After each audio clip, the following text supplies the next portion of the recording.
Uy, yung forma ng motor ni Bapa, oh. Yeah! May Eiffel Tower po. Ano? Parehong-pareho kami. Woo! Kahit anong... Uy, yung forma ng motor ni Bapa, oh. Yeah! Motor ni Wolverine.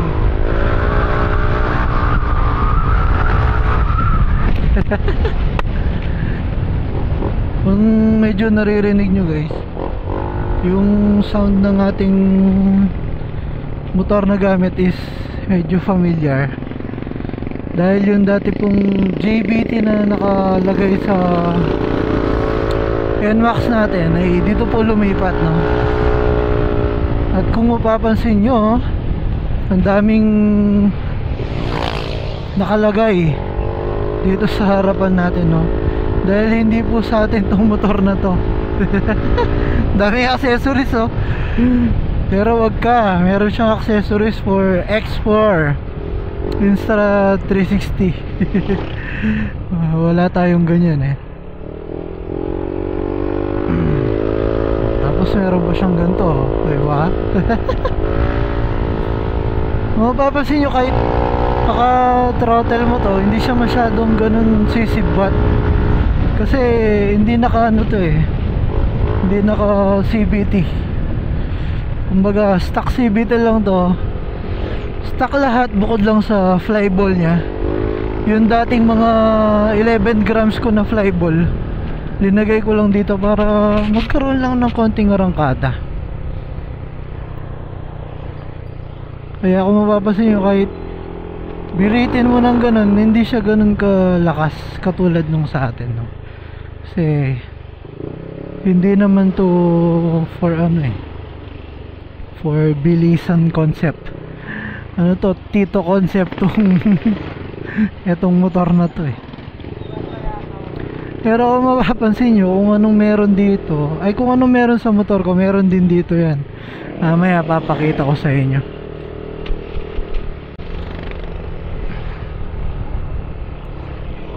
Yan guys, no, nandito tayo sa Mountain View. Yan, no?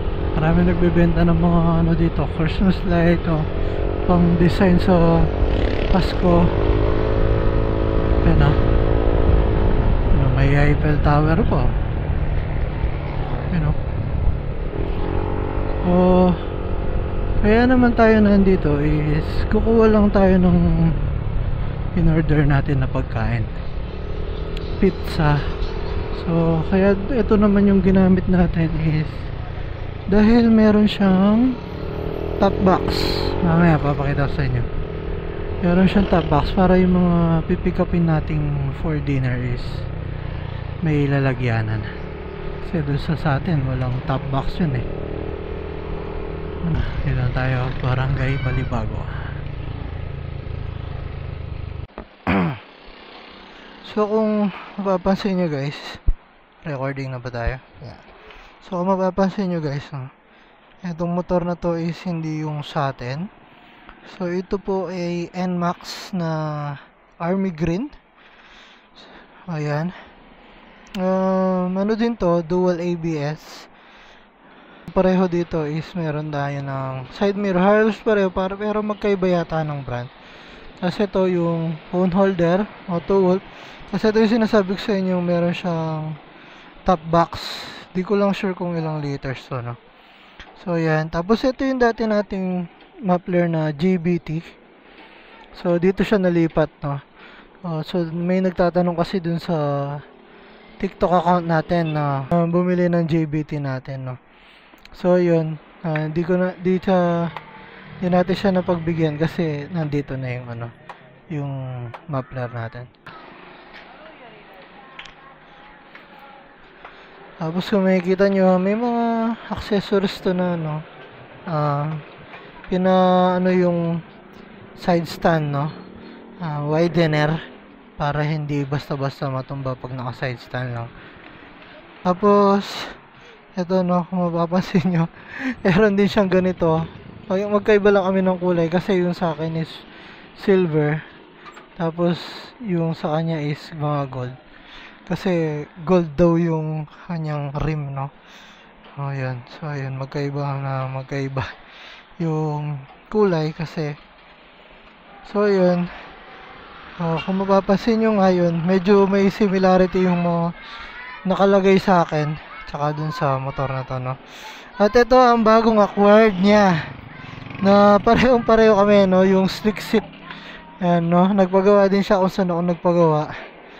Yun. Ewan ko, no? Kung ano pa yung mga bagong ilalagay ko sa motor ko na lalagay din dito, no?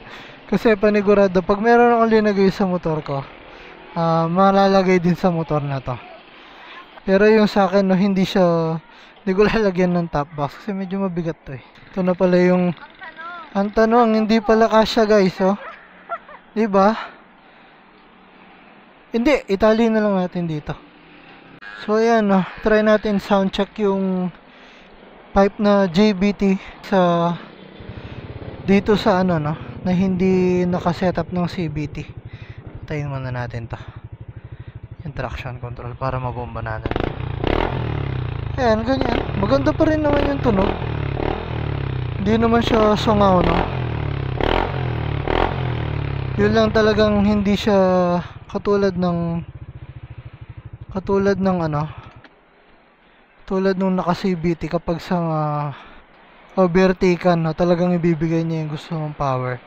Pero dito meron siyang arangkada kasi nga nakaano yung ano niya, 11 grams yung pliable. So yan, hindi pala magkakasya yung pizza sa loob, no? So yan, tatali na lang namin. Bali, tapos na natin kunin yung pizza. Kunin naman natin ngayon is yung may bagong Starbucks din, ah. Kunin naman natin is yung chicken wings. Yun, no? Ba talaga yung tunog ng JBT, nakakamiss din to. So yung difference lang ng JBT ko tsaka yung RS8 ko ngayon, no? Yung JBT kasi ma-backtone siya. Parang buong buo yung ano niya, ma-backtone to eh. Tsaka matarling yung boses.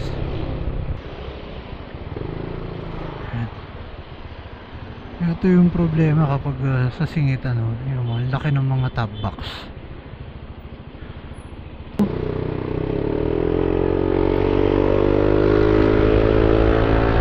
Ayun, medyo maingay na yung pipe pero bagal pa rin yung takbo niya. Ayan, oh, ang ganda talaga ng mga parol dito. Ayun, oh, angas ni bossing, oh. Barurot siya, tas walang helmet. No, ang ganda ng mga street lights, Christmas decor ng Angeles.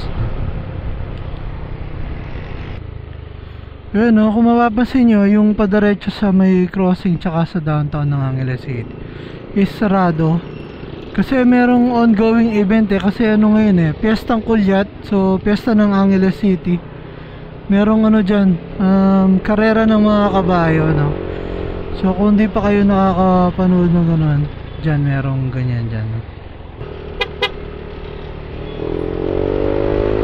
Hapon naman, bago kasi yung karera ng kabayo, meron din namang ano, ibang parade. Is yung Kambal Festival. So yun, mga parade ng mga ano, mga kambal. Ang cute. Kaya pala may Kambal Festival, no, kasi Piyestang Apo yung parang isang church dito, tsaka yung mismong Angeles City, kaya parang Kambal Festival siya kasi dalawang festival yung sineselebrate, no.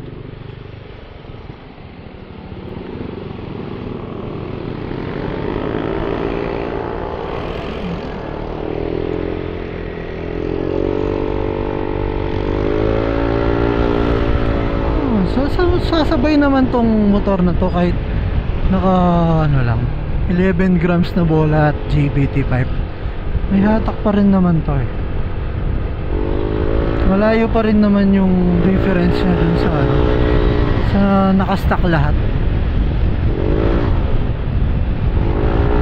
Gulabak talaga yung JBT, oh. Kung kukompare mo dun sa RS8 ko, eh sobrang layo ng difference nila, kasi medyo tahimik yun kesa dito talaga. Yung gamit ko na RS8, kapag bumubomba ka, halos walang gustong tumingin eh. Pero pag ito yung pinangbomba mo, parang maaangasan talaga sa'yo kasi malakas to eh. Ito pala tayo kukuha ng chicken wings sa KL. So dahil may ano tayo, top box yan, no? Nag-iisang laman. Yan. Yung pizza namin yan, yung mga toppings nandito. Ayan. Tapos na ang ating pag-iikot, no? At dahil nakuha na natin lahat ng mga kailangan nating pick upin, pizza and chicken wings. So it's 5:55 PM. Pag-uwi ng bahay is dinner time na. Ayan. Dito naman tayo sa MacArthur Road.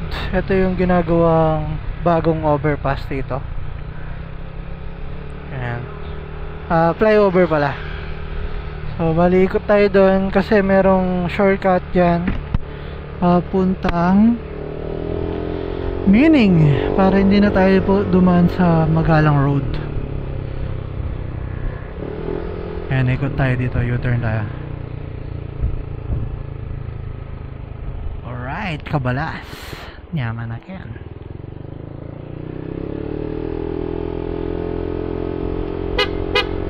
Ganda pala ng ano nito guys, busina. Ayan yan. Diba? Di nyo na itatanong, naka-ano pala to? MDL pala to guys. Mini driving light. May makita? Yan o. Boom! Diba? Ito naman yung kanyang white. Ito naman yung yellow. Akala ni kuya, sinisilaw natin siya. Okay. So ayun, no, meron palang daan dito sa Centrala. Tapos lalabas tayo sa may Dominican, dun sa may meaning na yon. Tapos kahapon pala, or hindi ko alam kung hanggang ngayon, hanggang kanina daw, may mga 4x4 na competition dito. Ayan, oh. Dito ginaganap yon, yung 4x4 na pa-competition ni Mayor Pogi Lasatin. Parang merong activity dito ah. Merong ano, motor show yata. Ayun oh. Yung mga electric car oh. Grabe naman yung mga tambutso ng mga yan. Parang mga Armalite.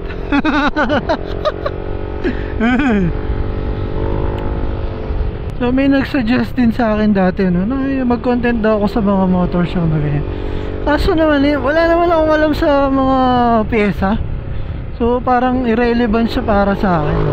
Ang gusto ko lang naman talaga is tour lang, tsaka upload man kung kailan lang na meron ako, hindi yung kailangan break meron akong upload, ganun. Para sa akin hindi naman ako after dun sa maraming na-upload. Parang gusto ko lang i-share yung journey ko lagi, no? Pag marami na tayong alam sa motor, pwede tayo mag-content dun sa mga ganun. Pero as of now, feeling ko hindi pa natin linya yun, no? Yung sa motor show na i-review kasi pag tinanong mo yung mga build, wala ka naman naiintindihan. Parang medyo useless siya para sa akin, no? Bali ito yung ginawa nilang parang ano to naging bypass road na lang din So yan, pag left mo dito, yan, lalabas tayo dun sa may Dominican. So ito na yung sa left side is yung Dominican na school. So dito tayo lalabas. Halos malapit na to sa Metro Gate. Ayan, magra-right nyan tayo para makauwi tayo ng Malino. Ayan o. Malapit din pala sa bagong tinatayong subdivision, which is yung Avida.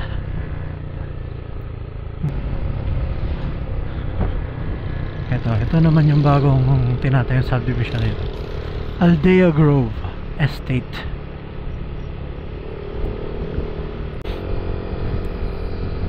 Bali, malapit na lang tayo sa Malino. Grabe naman lumiko to. Kinakain niya yung kabilang linya. Ayan, matitestin natin dito yung MDL. Bugs! Bugs! So ayan guys, hanggang dito na lang. Nandito na tayo sa Barangay Malino. See you next vlog.